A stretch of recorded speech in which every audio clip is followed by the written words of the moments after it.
In 1983, Bruce Pierce and Gary Yarbrough lure Walter West out into the woods at night under the ruse of a hunting trip and murder him.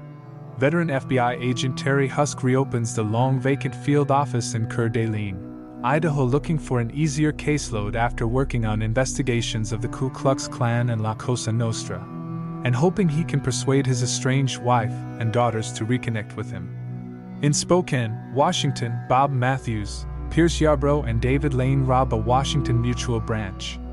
Matthews then visits his pregnant mistress and later his wife, giving each bags of cash from the robbery. After reviewing a case file on the Aryan Nation and its founder Richard Butler, Husk introduces himself to the local sheriff's department and meets Deputy Jamie Bowen, who offers to show him to Butler's compound in Hayden Lake, Idaho. Bowen, who has a mixed-race family, tells Husk that West, now missing for several weeks, is a childhood friend and member of the Aryan Nation who told him the group is counterfeiting money. Bowen suspects that the group is also responsible for a recent synagogue bombing, as well as a string of robberies, including the one in Spokane. Husk meets with fellow FBI agent Joanne Carney, who tells him that a failed bomb was found in a pornography shop in Spokane around the same time as the robbery. West's wife points Husk and Bowen to where Pierce and Yarbrough took him hunting, and discover his body in a shallow grave. Husk and Bowen visit Butler at his compound, who tells them that he ejected Pierce and Yarbrough from the Aryan Nations for using the group's printing press to counterfeit, and denies knowledge of their subsequent activities. As they leave, Husk notices a book on display in the compound's church, of which a copy was also present at the scene of West's murder. Butler identifies it as the white supremacist novel The Turner Diaries. Afterwards, Butler confronts Matthews about his splinter group's activities.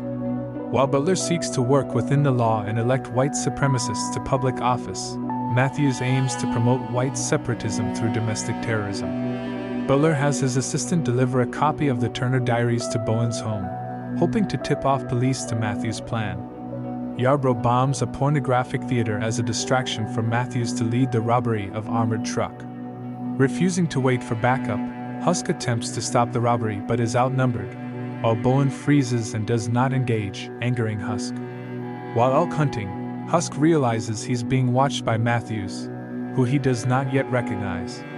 They speak, and Matthews subtly threatens him before leaving. Bowen studies the Turner Diaries, and explains to Husk that he believes the splinter group, now calling itself the Order, is using the novel as a blueprint for overthrowing the federal government and igniting a race war.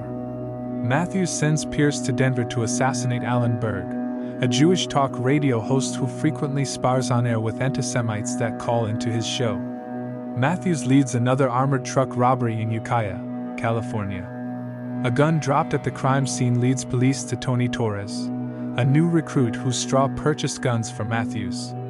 Torres turns informant and leads police to a meeting with Matthews. Husk once again does not wait for backup and attempts to arrest Matthews, triggering a shootout. This time Bowen springs into action and provides covering fire. Yarbrough is apprehended, and Matthews shoots Bowen as he makes his escape. Husk abandons the chase to try to save Bowen, but he quickly succumbs to his injuries. Matthews retreats with Pierce and Lane to his safe house on Whidbey Island, Washington, planning to declare war on the federal government and stage a major terrorist attack. Husk and Carney lead an FBI raid on the house. Pierce and Lane try to escape and are immediately apprehended, while Matthews makes a stand, repelling the FBI as they attempt to storm the house. Husk orders the house burned to force Matthews out, and when he fails to emerge, Husk enters alone, hoping to persuade Matthews to surrender. Matthews refuses, and Husk is forced to retreat when the fire detonates a large cache of ammunition. After the raid, Husk goes hunting. As he trains his rifle on the same elk from earlier, the film ends. A postscript explains that the real-life Matthews perished in the fire and his associates were imprisoned, and that the Turner Diaries has inspired numerous other acts of domestic terror, including the Oklahoma City bombing and the January 6 United States Capitol attack.